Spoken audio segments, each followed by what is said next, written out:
matches today. Let's go quickly through them, and I'm going to give my guesses, predictions for the Major One Championship Sunday, the most beautiful day for COD fans. Every championship Sunday is awesome. So, first off, Minnesota, Las Vegas. Now, going through every game of the day today, this is probably the most shocking. And if you're a Minnesota fan, I'm so sorry for you. That is the last thing you want. Vegas has been looking decent. We saw them actually get a top 6 placing in this major, which is better than they've done in the last probably 2 years, if not the entire CDL franchising time. So that's awesome. But really, if you look at the details, I mean, they just were not it.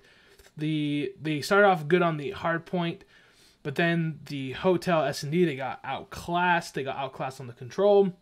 They were able to pull out the hard point again, and then we got the Vegas Legion Neslo. After the match was like, that is going to haunt my life, that round 5 or whatever it was.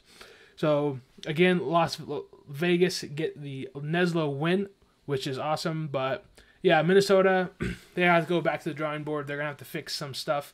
Because I said throughout the whole time, my power rankings, I was saying this is kind of a hazy team. I feel like they're a little bit overrated for what they are.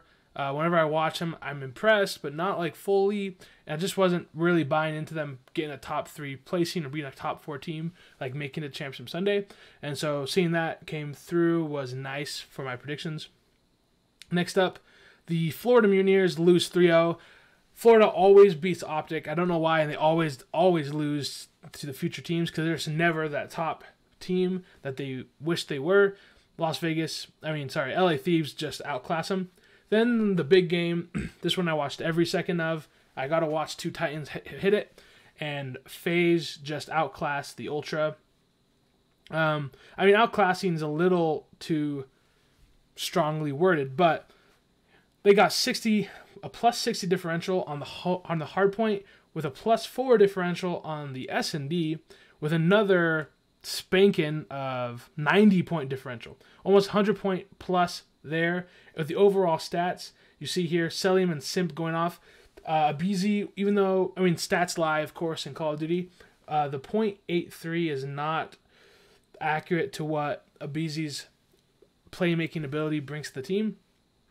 But I'm glad to see Simp arriving, and Celium is just the best in the world. If anyone says different, that's just the case. He should probably win MVP again. He probably will.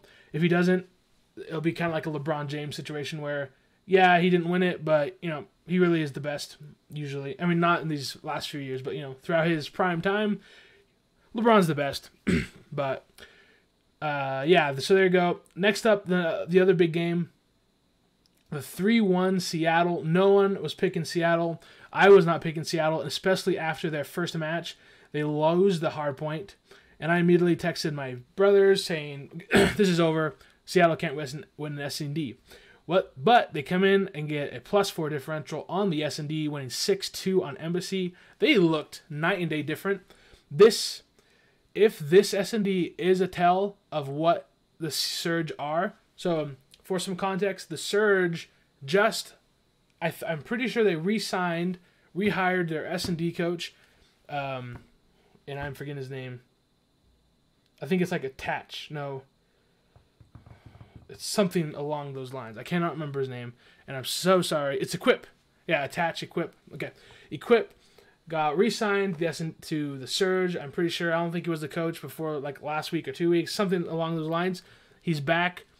Sam Phoenix, the head coach, was talking about him on a Twitter post saying, this guy is awesome. He's the GOAT. And I think we're seeing his effect.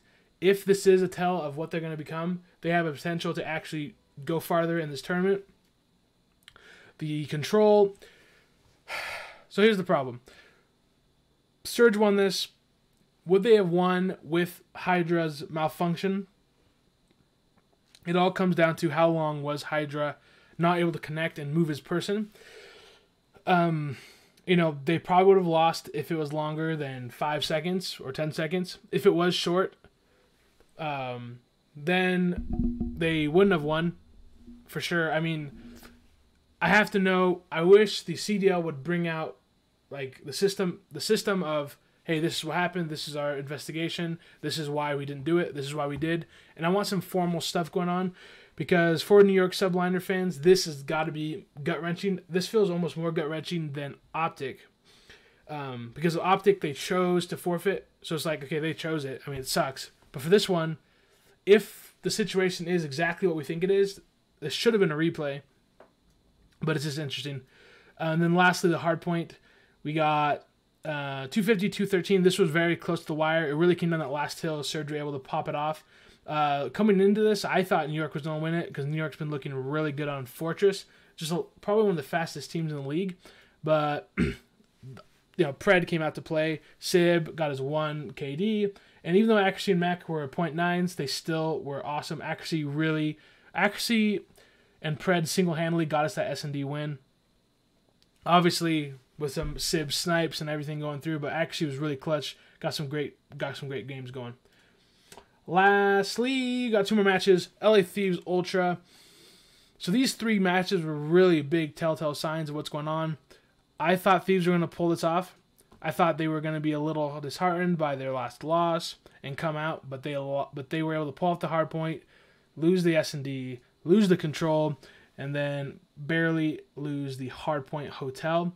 Looking at the stats, everyone negative on LA Thieves and every single freaking person positive on Toronto. Looking at it, Insight a 1.3. Anytime I was watching Insight, this entire team, Kleenex has actually been probably one of the least potential players watching, like seeing the potential pop off on the screen, which is shocking because coming into the season, you'd think Kleenex is the most potential, but seeing Insight, Standy, Scrappy, they're all just going off. This is shocking that they're in the loser bracket and that they're playing the way they have been. I mean, I just feel like they haven't reached their potential yet as a team, and once they do, they're going to be regular Sunday players. Honestly, they're all ridiculous, and LA Thieves are just in a little bit of a slump. We can expect them to pick it up later, but yeah, terrible victory for the LA Thieves there. I mean, terrible loss for the Thieves. Lastly, Legion, New York. This is kind of the expectation we went into it. Las Vegas gave a little bit of fight, but yeah, New York is going on to the final Sunday. So let's get into the schedule real quick. We got Atlanta, Seattle pulling off 11:30 Eastern time. We got an early game. Actually, yeah, 11:30. This is Mountain Standard Time. And so 10:30 Pacific. Man, so predictions here. If that S&D was an actual representation of what the Surge can be, if that's the situation, this is going to go down to the wire. I think it's going to go game 5. I think it's Atlanta FaZe win. If that S&D was more of a one-time thing, like we hit our potential and that's it, I think this will be a 3-1 victory for FaZe. I have a really hard time believing Surge can win this, but I do think if that S&D's on point, they could pull this over to round 5 and be a close, very fun match to watch here. So I'm going to put FaZe over to Championship Sunday Finals. Next up, New York Subliners, Toronto Ultra. 1 o'clock Mountain Standard, so 12 o'clock Pacific. But let's be honest, probably more like 1 o'clock Pacific, based off of how long things take to go through. But New York Ultra,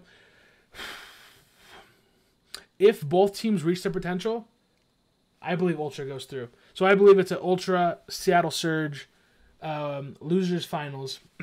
and New York could obviously win as well. But just watching Toronto, they look like another beast. When Scrappy and Insight and Standy are all playing on their highest potential, it looks better than the New York's highest potential to me. And because they're both systematic but also aggressive, and I just think they're one of the best teams in the league. So, Toronto, Seattle. Now, this is the hardest match, I think, to call. And I'm going to go Seattle. I think Seattle is going to come off the loss to FaZe with more rejuvenation.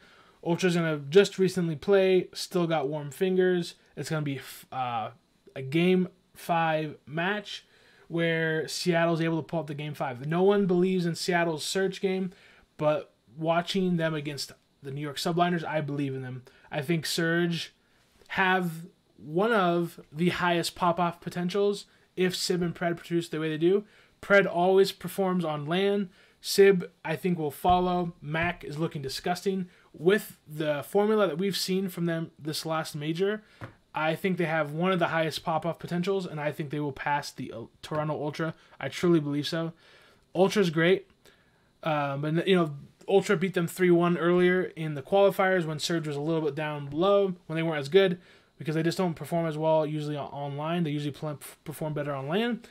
And I think they're going to learn from those mistakes and pop off the win on a round 5. Then we go to the finals. And here is where Slasher's leadership ability, and he's going to push them through to the victory. I think FaZe win this.